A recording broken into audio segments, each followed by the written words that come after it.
सामने वाला रूम जो है नाटक वगैरह के लिए ग्रीन रूम इधर और उधर था। और आज़ादी के लड़ाई के जो दीवाने थे उनकी यहाँ बैठकें हुआ करती थी। ये अनुभव किया हूँ कि आप लोगों को इस पुस्तकालय के प्रति जो भाव था वो अप्रतिम हम लोग को लगा। समाज से पूछना चाहिए कि वे कौन लोग थे जिन्होंने साइट पर बहुत काम किया है। मैं जिस घर में जाता हूँ अगर पुस्तक नहीं देखता हूँ तो मुझे डर लगता है। जागृत करें कि भाई आप लाइब्रेरी में आइए, आप अपनी विरासत को देखिए और आगे संभालिए उसको। यहाँ वातावरण है जैसे कि पढ़ाई के मामले पढ़ते हैं, फिर थोड़ा थक जाते बाहर टहल भी सकते हैं। बड़ी गाड़ी थी, बस उसमें पुस्तक रखा जाता था और डोर टू डोर लोगों को जो यहाँ के संपर्क में थे उनके घर पर पुस्तक भेजा जाता था। सरकारी अनुदान तो बहुत कम मिलता है, व्यवस्थित नहीं है, लेकिन ऐसे भी हरा भरा देख करके तो मन हरा भरा ऐसे ही हो जाता है।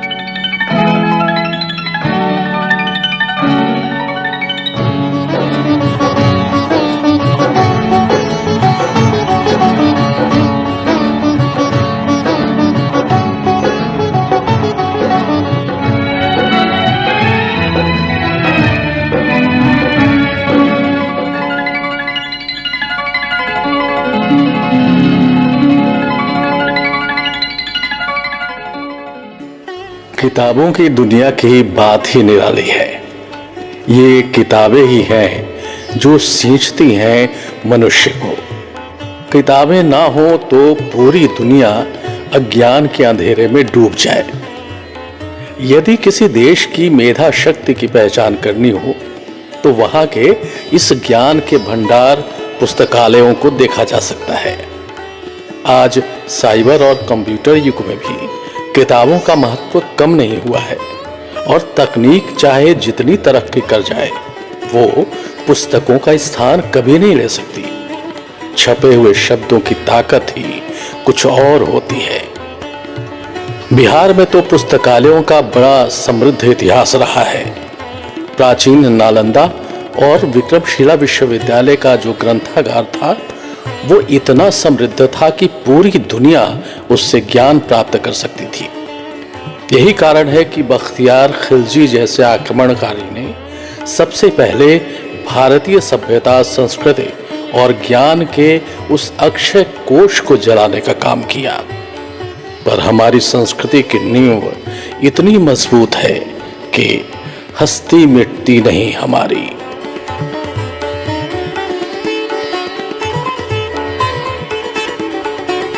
आज अकेले बिहार में अनेक पुस्तकालय हैं जिनका इतिहास 100 वर्ष या उससे भी अधिक का है, पर कम लोगों की जानकारी में ये पुस्तकालय हैं।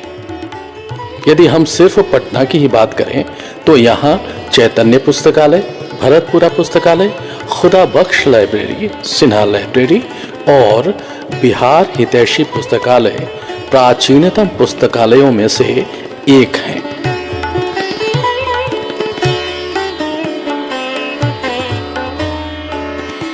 इन प्राचीन पुस्तकालयों में से एक बिहार हितैषी पुस्तकालय में हम आपको ले चलते हैं, जिसका इतिहास लगभग 140 से भी अधिक वर्षों का है। आज का पटना सिटी कल का प्राचीन पाटलिपुत्र, सम्राट अशोक की नगरी। अब उस नगरी का भग्नावशेष भी शेष नहीं, पर प्राचीन सभ्यता के कुछ लक्षण यहाँ जरूर मिल जाते हैं। लोगों की बोलियों में, रहन सहन, खान पान और लिबासों में भी। इसी पटना सिटी के लगभग मध्य में स्थित है मंगल तालाब, जो अब गांधी सरोवर के नाम से जाना जाता है। इस मंगल तालाब के ठीक पहले मनोज कमलिया स्टेडियम से सटे पूरब की ओर का विशाल भवन बिहार हितैषी पुस्तकालय है।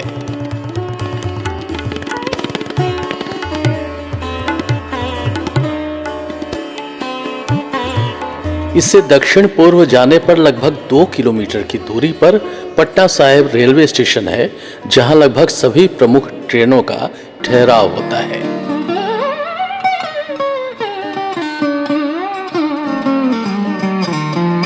बिहार हितैषी पुस्तकालय के इस भवन को देखिए। देखने में नया भले ही लगे, पर इसका इतिहास बहुत पुराना है। ये पुस्तकालय ऐतिहासिक नगरी पाटलिपुत्र की साहित्यिक सांस्कृतिक धड़कनों की केंद्र भूमि रहा है, जिसकी स्थापना 1882 में हुई थी।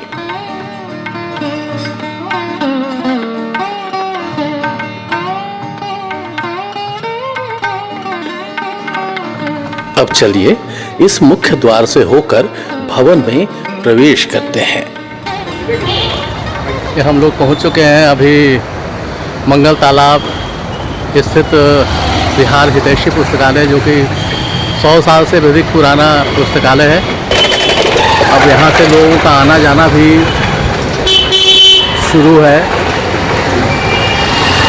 और लोग लगातार आ रहे हैं, जा रहे हैं। एक व्यू दिखा दें आपको।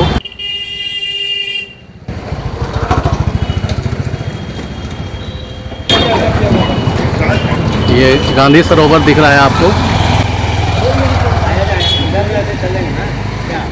तो बहुत सारे आज हमारे मित्र भी मिल गए हैं, जो डॉक्टर अरविंद कुमार जी हैं, मथुरेश जी हैं, हरिहर जी जो इस पुस्तकालय के सर्वेसर्वा हैं, और इधर हरेंद्र सिन्हा जी और अरोड़ा साहब जो हैं वो ये सब पुस्तकालय के कर्णधारों में से एक हैं। चलिए हम अंदर ले चलते हैं और अंदर और देखने की कोशिश करते हैं कि इस पुराने भव्य पुस्तकालय का इतिहास क्या है और यहाँ क्या क्या गतिविधियाँ भी चल रही हैं।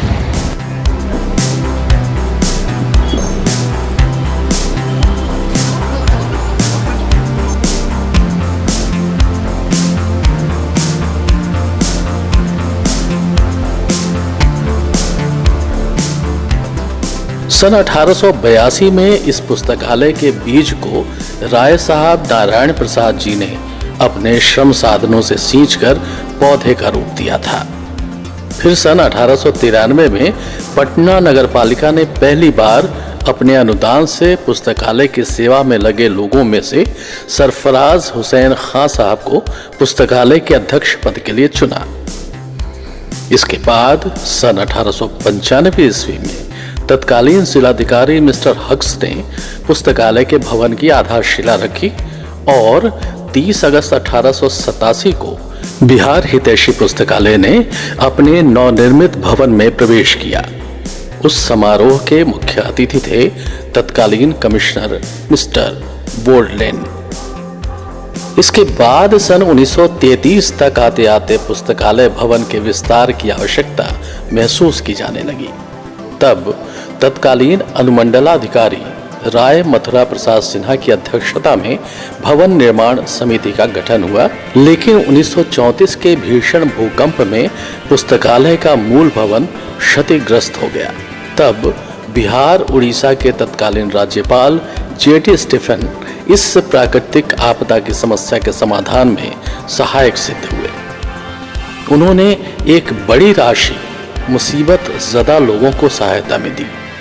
इसके बाद सन 1958 ईस्वी में तत्कालीन अनुमंडलाधिकारी कुलानंद झा और प्रधान सचिव राय मथुरा प्रसाद के सम्मिलित प्रयासों से मुख्य पुस्तकालय भवन के पूर्व की ओर एक विशाल सभागार का निर्माण किया गया।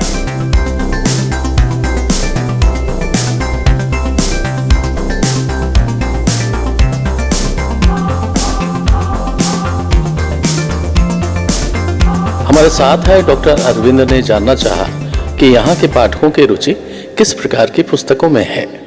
जो आजकल के जो पाठक हैं उनके भीतर कैसी पुस्तकों के प्रति रुचि ज़्यादा है?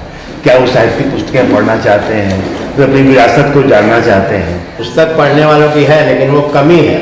पहले जितने लोग यहाँ से पुस्तकें इशू कराते थे और बैठ कर पढ़ते थे, साहित्य से जुड़ी हुई या विविध विषयों से जुड़ी हुई पुस्तकें, आज भी लोग आते हैं पढ़ते हैं, लेकिन उनमें ये साहित्य के प्रति उतनी रुचि नहीं है। ज़्यादा जो यहाँ पढ़ने वाले बच्चे आते हैं वो अपने कैरियर को बनाने के लिए ही या तो वो टेक्स्ट बुक पढ़ते हैं या कंपटीशन की किताबें पढ़ते हैं। हालांकि नई पीढ़ी के कुछ लोग हैं जिनका मतलब धार्मिक पुस्तकों की ओर आकर्षण है। वैसे दो बच्चे आते हैं जो यहाँ बैठ कर घंटों पढ़ते हैं, और कुछ बुजुर्ग भी आते हैं जो ऐसे पढ़ते हैं, लेकिन वो मतलब वो संख्या कम है, बहुत कम। और ऐसे विद्यार्थी जो यहाँ तो वर्षों से पुस्तकालय है, 100 साल से ऊपर इसको हो गए, तो कोई ऐसा विद्यार्थी जिसने कि तैयारी की, उसमें उत्तीर्ण हो गया, उसको कहीं नौकरी लग गई, फिर वो आया कि यहाँ से पास करके यहाँ जो हमने पढ़ाई की है उसकी बदौलत भी हमें काफ़ी लाभ हुआ, ऐसा कभी कोई हुआ है, कोई घटना आई है? जी ऐसे तो कई छात्र हैं, बहुत से बच्चे तो यहाँ से शिक्षक बन के निकल गए जो अभी भी जाते हैं। एक छात्र है, उसकी IB में नौकरी हो गई है, आता है, सम्मान देता है, पुस्तकालय में लोगों से मिलता है, और कई लोग बैंक में नौकरी पा चुके हैं। तो यहाँ से सर अभी एक SSC में एक लड़के की हुआ, अभी ज्वाइनिंग उसकी होने जा रही है, तो बच्चों को बहुत फायदा हो रहा है। एक बच्ची जो है तो पुलिस विभाग में, हाँ, अभी DSP बनी है, DSP बनी है, और उसका पुस्तकालय से इतना लगाव है, पुस्तकालय के जब भी वो अपने निवास पे पटना सिटी पहुंचती है तो यहाँ विजिट करके हम लोग को प्रति सम्मान प्रदर्शित करती है।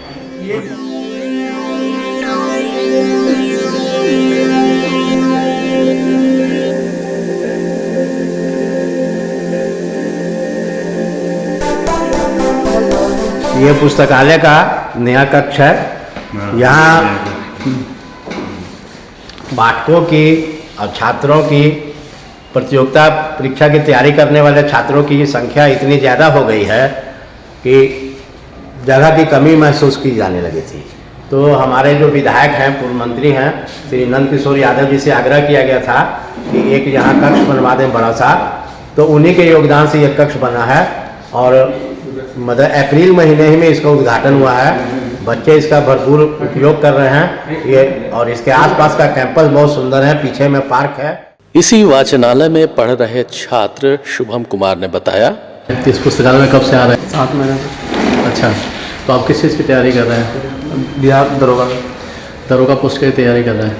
तो यहाँ सारी आपकी किताबें मतलब कि मिल जाती हैं जितनी आप चाहते हैं? सर ऑनलाइन क्लास चलता है, किताबें चाहिए होगा तो मिल जाता है। अच्छा, तो रोज़ कितने घंटे आप पढ़ाई करते हैं? 4 घंटा, और फिर BCom का तैयारी करना है। अच्छा, यहाँ पुस्तकालय में कितना समय गुजारते हैं? 5 घंटे। और प्रतिदिन आते हैं, डेली आते हैं? Yes sir. अच्छा, यहाँ क्या आपको लगता है कि और किताबें किस तरह की और होनी चाहिए? कुछ ऐसा लगता है कोई कमी है? जो हमको किताब चाहिए तो किताब मिल जाता है, लेकिन अदरवाइज जो दूसरे चीज़ से तैयारी कर रहे हैं उनका पता नहीं है। उनका नहीं पता है। आप जिस चीज़ के लिए तैयारी कर रहे हैं वो किताबें यहाँ उपलब्ध हैं? जैसा है। अच्छा, और यहाँ का वातावरण कैसा लगता है आप? यहाँ वातावरण है जैसे कि पढ़ाई के मामले पढ़ते हैं, फिर थोड़ा थक जाते बाहर टहल भी सकते हैं। बाहर इतना ज़्यादा पेड़ पौधा, बागीचा सब है, और बाहर घूमने के लिए आप तालाब चले जाइए तो और नज़ारे आपको मिलेंगे देखने को। नहीं, इतना काफ़ी है। इतना काफ़ी है। यहाँ पे लाइब्रेरी की ओर से फ्री वाईफाई की व्यवस्था की गई है, 2 लाइन है। अच्छा, और निर्बाध गति से बच्चे देखेगा कहीं पर भी तो मोबाइल से या लैपटॉप में एक्सेस कर सकते हैं। ये देश नहीं दुनिया की पहली लाइब्रेरी होगी जिसने ये सुविधा दे रखी है कि जो बच्चे यहाँ पढ़ने आते हैं उनके मन लायक किताबें उपलब्ध हैं। अगर उनको रिक्वायर्ड है, ज़्यादा नहीं, उसमें अलाउड नहीं है, मतलब 500-1000 रुपये की किताब यदि आपको चाहिए तत्काल पढ़ने के लिए तो आप खरीद के ले आइए, लाइब्रेरी में बिल और पुस्तक दीजिए, उसी समय पैसा ले लीजिए, उसका लाइब्रेरी का सेट हो गया और आपको पढ़ने के लिए आपके मन की किताब मिल गई। पुस्तकों का चयन के बारे में जो अधिकार वो बच्चों को शायद कहीं नहीं दिया गया। इसी कक्ष के अंदर पुस्तकों से भरी एक अलमारी दिखाई दी जो लोकप्रिय प्राध्यापक और पूर्व सांसद स्वर्गीय शैलेंद्र नाथ श्रीवास्तव की पत्नी डॉक्टर वीणा रानी श्रीवास्तव की स्मृति में पुस्तकालय को भेंट स्वरूप दी गई थी।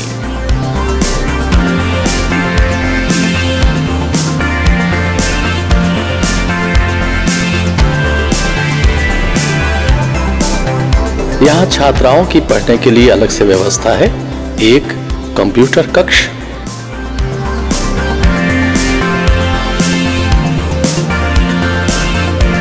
और दूसरा ये शोध अध्ययन कक्ष।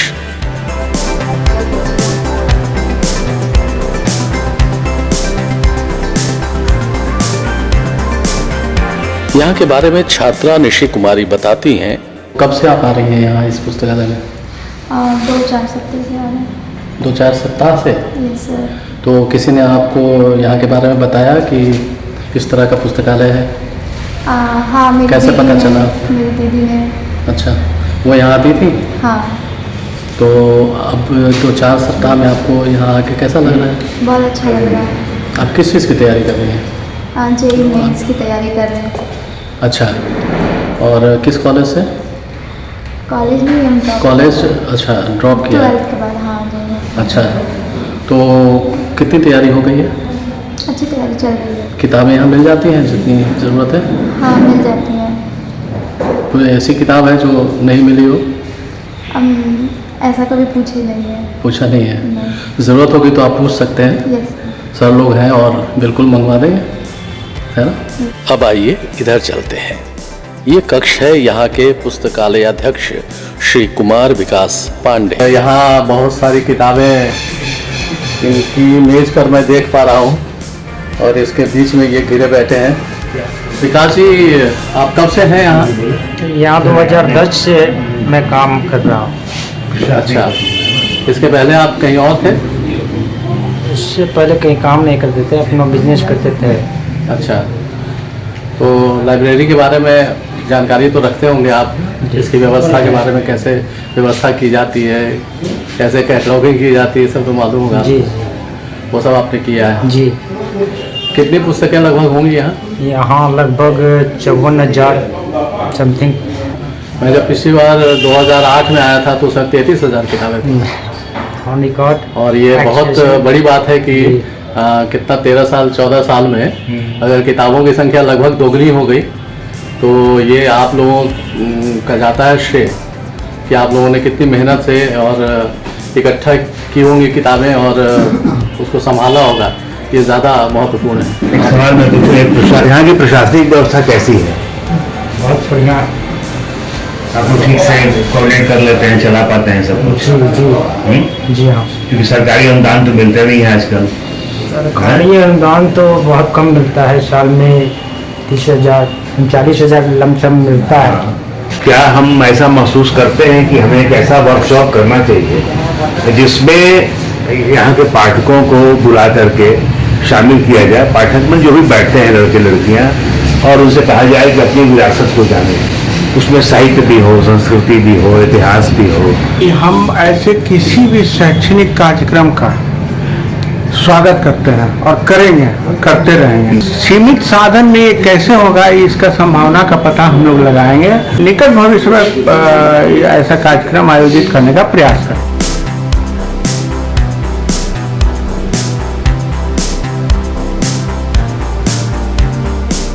इस पुस्तकालय में विभिन्न प्रकार के आयोजन समय समय पर होते रहे हैं। गोष्ठियाँ, वाद विवाद प्रतियोगिता, कवि सम्मेलन, मुशायरा तथा प्रसिद्ध कौमुदी महोत्सव जैसे समारोहों में प्रतिष्ठित जनों की उपस्थिति हमेशा बनी रही है।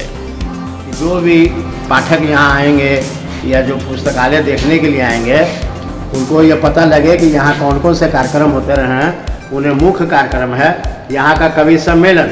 वो कवि सम्मेलन की तस्वीर है, वो डॉक्टर सत्यनारायण जी अध्यक्षता कर रहे थे उस समय की, और किरण घई वगैरह और भी कई कवि इसमें थे, उनकी एक तस्वीर है। फिर यह जब भवन ये जर्जर हो गया था तो इस भवन की छत टूटी जा रही थी और कड़ियाँ गिर जाती थी। तो ये कमला सिन्हा जी हैं, ये पूर्व सांसद और राज्यसभा सदस्य रही हैं, और वाजपेयी जी के समय में ये विदेश राज्य मंत्री रही हैं। इन्होंने ही सहयोग दिया था, 5 लाख रुपया सैंक्शन किया था इस लाइब्रेरी में टूटे हुए भवन के जीर्णोद्धार के लिए, जिससे ये पूरी बाउंड्री वाल, इस हॉल की छत, बगल वाले हॉल की छत सब तोड़वा के नया जीर्णोद्धार कराया गया था। फिर पुस्तकालय में जो 15 अगस्त 26 जनवरी का कार्यक्रम होता है, उसकी कुछ तस्वीरें हैं। वो जो तस्वीर है पुस्तकालय का जब जीर्णोद्धार हुआ उसके बाद का पुस्तकालय का लुक एकदम नया है, तो उसकी भी एक तस्वीर है कि पहले पुराना पुस्तकालय कैसा था, वो कंपेयर करने के लिए यहाँ लगा दी गई है। और ये हमारे अध्यक्ष जी हैं पुराने, हम लोग के जो पूर्वज रहे हैं, राय मथुरा प्रसाद जी जनरल सेक्रेटरी थे, गोविंद प्रसाद टंडन जी, और जो कार्यक्रम हुए उनकी तस्वीरें यहाँ हैं। ये केएल साहब पटना के मेयर थे, इन्होंने उस समय लाइब्रेरी को योगदान भी किया था, इनका अभिनंदन लाइब्रेरी की तरफ से किया गया था। और ये हमारे पूर्व के अध्यक्ष सेक्रेटरी रहे हैं श्री नंद किशोर लाल तिवारी जी और श्री रामानंद तिवारी जी। ये पिता है, ये पुत्र है। इनकी 3 पीढ़ियां इस लाइब्रेरी से जुड़ी हुई हैं। अब इनके पौत्र जो हैं वो भी लाइब्रेरी के उपाध्यक्ष हैं। 90वें दशक में प्रसिद्ध रचनाकार सच्चिदानंद हीरानंद वात्स्यायन अज्ञेय का व्याख्यान और पूर्व सांसद शंकर दयाल सिंह की अध्यक्षता में कवि सम्मेलन आदि का आयोजन यहाँ की विशिष्ट उपलब्धि है। अज्ञेय जी के साथ मिलकर प्रसन्नता की कोई सीमा नहीं थी। ऐसे साहित्यकार लोग यदि किसी शिक्षण संस्थान में पहुंचते हैं तो शिक्षण संस्थान का तो मान सम्मान बढ़ता ही है, साथ साथ परिवेश और वातावरण और समाज का भी मान सम्मान बढ़ता है। ये बहुत बड़ी बात है कि ये जैसे महान साहित्यकार जो है हमारे प्रांगण में आए और हम अभी तक उनकी यादों के साथ गौरवान्वित महसूस करते हैं। इस पुस्तकालय में श्रीमती सरोजनी नायडू, आचार्य बद्रीनाथ वर्मा, हरिवंश राय बच्चन, आचार्य कृपलानी, लोकनायक जयप्रकाश नारायण, डॉक्टर राजेंद्र प्रसाद, रामधारी सिंह दिनकर, फणेश्वरनाथ रेणु, शिवपूजन सहाय, बलिराम भगत, कर्ण सिंह, श्रीमती विजया राजे सिंधिया, केदारनाथ मिश्र प्रभात, नागार्जुन, अटल बिहारी वाजपेयी, श्रीमती विजयालक्ष्मी पंडित, शंकर दयाल सिंह और विमल मित्र जैसी मशहूर हस्तियों का पदार्पण हो चुका है। उनमें से कुछ महानुभावों के हस्ताक्षर इस विजिटर बुक पर देखे जा सकते हैं।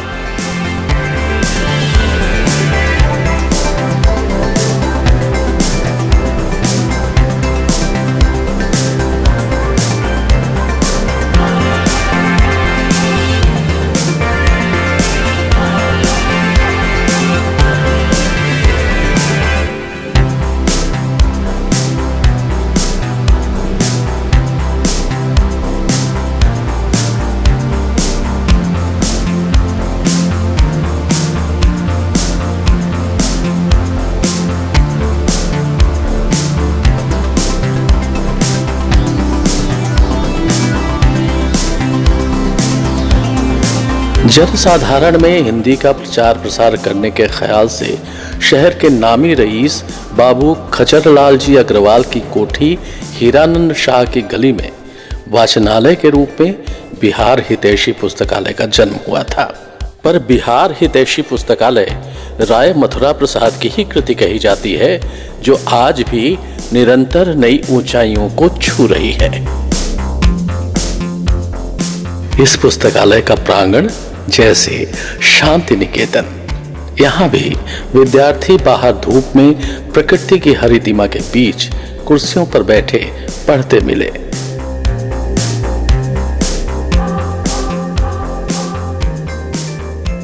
बिहार में एकमात्र यही पुस्तकालय है जहाँ मानसिक विकास के साथ साथ शारीरिक विकास पर भी पूरा ध्यान दिया जाता है। वॉलीबॉल एसोसिएशन ऑफ बिहार का यहाँ बैनर लगा हुआ है।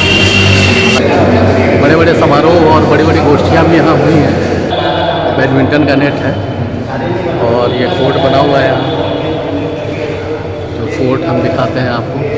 ये बहुत बड़ा हॉल है, हालांकि यहाँ आवाज़ गूंजती है और बहुत बड़े समारोह का आयोजन तो इसमें लगता है कि थोड़ा मुश्किल है। ये एक ऐसा बहुउपयोगी हॉल है जो टाउन हॉल का काम करता है। यहाँ अक्सर बैडमिंटन, टेबल टेनिस जैसे विभिन्न खेल और शारीरिक सौष्ठव से जुड़ी गतिविधियाँ नियमित रूप से चलती रहती हैं। तीन स्पोर्ट्स होता है, बैडमिंटन होता है, एक ताइक्वांडो का क्लासेस होता है और दूसरा स्केटिंग और रॉल बॉल होता है। वाह, ये तीन है। ये 3 कार्यक्रम नियमित रूप से यहाँ पर डेली होते हैं। इसमें मॉर्निंग में बच्चे आते हैं? जी काफ़ी आते होंगे। काफ़ी आते हैं सुबह में और शाम को 4 बजे के बाद से ताइक्वांडो क्लास सप्ताह में 3। बिल्कुल, यानी यहाँ मन मस्तिष्क को जागृत करने के लिए किताबें हैं और ये जगह है जहाँ की आप शारीरिक विकास और स्वास्थ्य संबंधी आप काम काज भी कर सकते हैं। और ये जो फर्श है इसका जी, ये फर्श हमारे जो प्रधान सचिव हैं ये महेंद्र अरोड़ा जी, हाँ महेंद्र अरोड़ा जी, इनका देन है। जिस समय स्टूडेंट लाइफ में बैडमिंटन के ये प्लेयर भी रह चुके हैं और बैडमिंटन से इनका बहुत ज़्यादा लगाव था, तो इन्होंने अपने स्तर से इसका जमीन का फ्लोरिंग करवाया था। उस जमाने में, जिस जमाने में कोई आदमी बहुत ज़्यादा कच्ची जमीन थी, हम लोग कच्ची जमीन पर ही खेला करते थे। जब मैं सेक्रेटरी बना तो सबसे पहला काम यही कि बोर्ड लगा हुआ है 83 में चंदा करके हमने इसको बनवाया था शहर में। और मैं 72 से 71 से 74 तक साइंस कॉलेज का बैडमिंटन का कैप्टन भी रहा। वाह वाह, चलिए बहुत बड़ा काम आपने किया है सर। आप जीवन का लक्ष्य अब हमारा एक तरह का सिटी के लिए इंडोर स्टेडियम है। जी। बैडमिंटन एक्चुअली इंडोर गेम है। हाँ। और यहाँ शहर में एक सचिवालय में छोड़ के कोई इंडोर हॉल नहीं है। तो वो सरकारी स्तर पर PNT वाले का था, बहुत दूर है पब्लिक, लेकिन पूरे सिटी में एकमात्र हॉल है कि जहाँ बच्चे प्रैक्टिस करते हैं और बच्चों को यहाँ कोचिंग मिली है। इसके अलावा ये नवनिर्मित छोटा हॉल है जो छोटे आयोजनों के लिए पुस्तकालय द्वारा उपलब्ध कराया जाता है। ये केंद्रीय सरकार द्वारा चलंत पुस्तकालय की गाड़ी की व्यवस्था थी। अच्छा। तो बहुत बड़ा भान था और वो भान के लिए एक गैरेज था। यहाँ पर गैरेज लगा दिया जाता था, इसमें किताब लीजिए, और घूम घूम करके वो पुस्तक बांटती थी या पुस्तक कलेक्शन फिर करती थी। लेकिन चूँकि अब वो जो कार्यक्रम वो प्रोग्राम खत्म हो गया, बंद कर दिया गया, तो इसका उपयोग हम लोगों ने छोटे मीटिंग के लिए हॉल बनवा करके ये कर दिया। और इसका फर्श बनवाने में या इसको विकास करने में मैं पुनः कहूँगा कि हमारे प्रधान महासचिव महेंद्र अरोड़ा जी। और ये पुस्तकालय के पीछे का हिस्सा है जिसमें वॉशरूम और टॉयलेट्स बने हैं।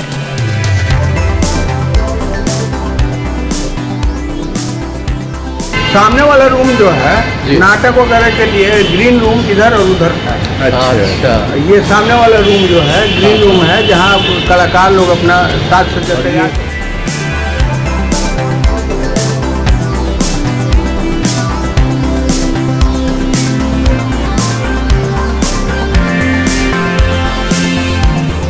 बिहार हितैषी पुस्तकालय के पास एक अपना उद्यान भी है। हम आपको उस उद्यान में ले चलते हैं।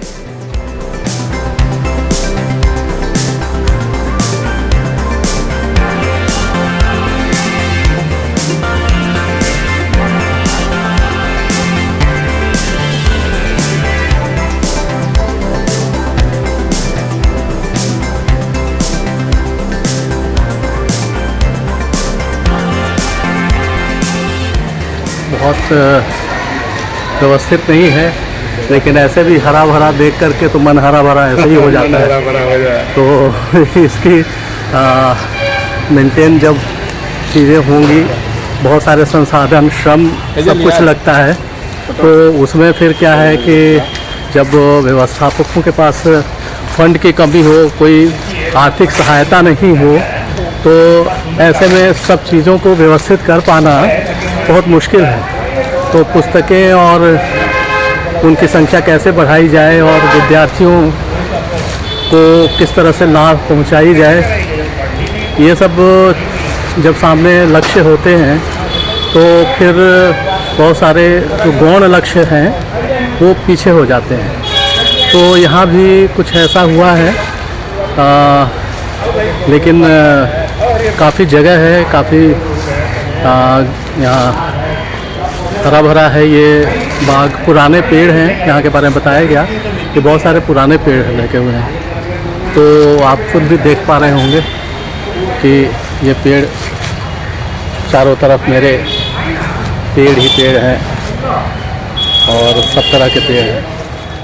मेंटेन करने के लिए हर एक इसमें जानते ही हैं कि फूल पौधा पत्तियों को संरक्षित और सुरक्षित करने में कोष की आवश्यकता पड़ती है। तो ये कोष का जो हमारे पास थोड़ा सा कंस्टेंट है, उसे कारण पूरा मेंटेन नहीं होता। फिर भी हम लोग प्रयास करते हैं कि इसको मेंटेन किया जाए। और ये ऐसा वातावरण है, ऐसा वातावरण कि पुस्तकालय और स्पोर्ट्स कॉम्प्लेक्स, गार्डन और मंगल तालाब के पास ये होते हुए ये ऐसा सुंदर और अप्रतिम परिसर मेरे विचार से पटना में तो मैंने कभी कहीं नहीं देखा है, कहीं होगा तो मुझे जानकारी नहीं है, परंतु ये समग्र जो कॉम्प्लेक्स है, समग्र जो परिसर है, वो परिसर हर एक चीज़ के लिए, व्यक्तित्व विकास, मानसिक विकास, साहित्यिक विकास कहिए, जो विकास कहिए, किसी भी प्रकार के विकास के लिए समुचित स्थान है और इसे पटना सिटी और पूरे पटना वासियों को गर्व है। अब पुस्तकालय से बाहर निकलकर हम आपको लिए चलते हैं प्रसिद्ध मंगल तालाब यानी आज के गांधी सरोवर की तरफ, क्योंकि बिना इसे देखे और इसके इतिहास में डुबकी लगाए बिहार हितैषी पुस्तकालय की यात्रा अधूरी ही रहेगी। स्वतंत्रता आंदोलन के समय पूरे देश की तरह पटना सिटी में भी आजादी की लड़ाई की आग धधक रही थी। ये है पटना सिटी के मंगल तालाब का चबूतरा, जिसके बारे में कहा जाता है कि यहाँ आजादी के दीवानों की सभाएं हुआ करती थी। उन दिनों यहाँ गांधी जी, डॉक्टर राजेंद्र प्रसाद और सरोजनी नायडू जैसी हस्तियां बराबर आती रहती थी। आजादी की लड़ाई के दौरान यहाँ बड़े बड़े नेताओं का जमावड़ा रहता था। आज भी यहाँ से गुजरने वाली हवा के झोंकों में आजादी की लड़ाई के तराने सुनाई पड़ते से लगते हैं।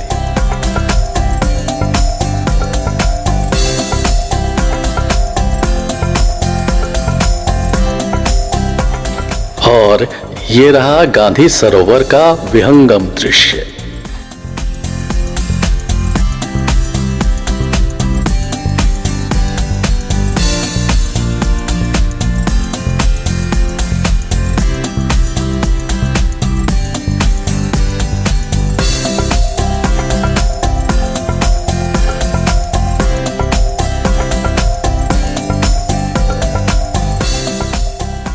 यहाँ डॉक्टर अरविंद कुछ खरीदने के लिए रुक गए।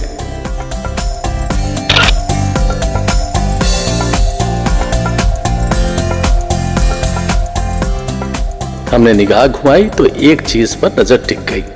वो चीज थी पटना सिटी की बहुत ही खास लकठो। जी हाँ, लकठो ही इसका नाम है। इस तरह की वस्तुएं पटना सिटी में ही आमतौर से पाई जाती हैं।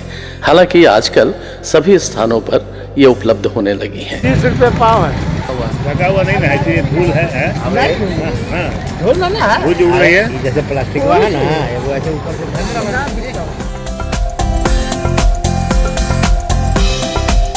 अब हम लौटने वाले थे।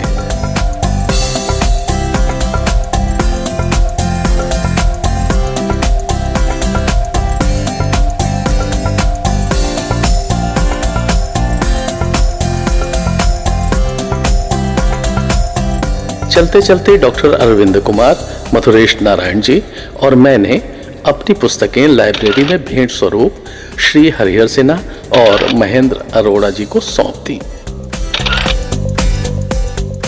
गांधी सरोवर के किनारे बिहार हितैषी पुस्तकालय की दीवारों से क्रांति के गीत आज भी गूंजते सुनाई देते हैं। पुस्तकालय की किताबों के पन्नों से निकलकर क्रांति वीरों की कहानियां आज भी फिजा में तैर रही हैं। पुस्तकालय में नियमित आने वाले युवा चेहरों में अपने भविष्य के प्रति सजगता देख आशा बनती है।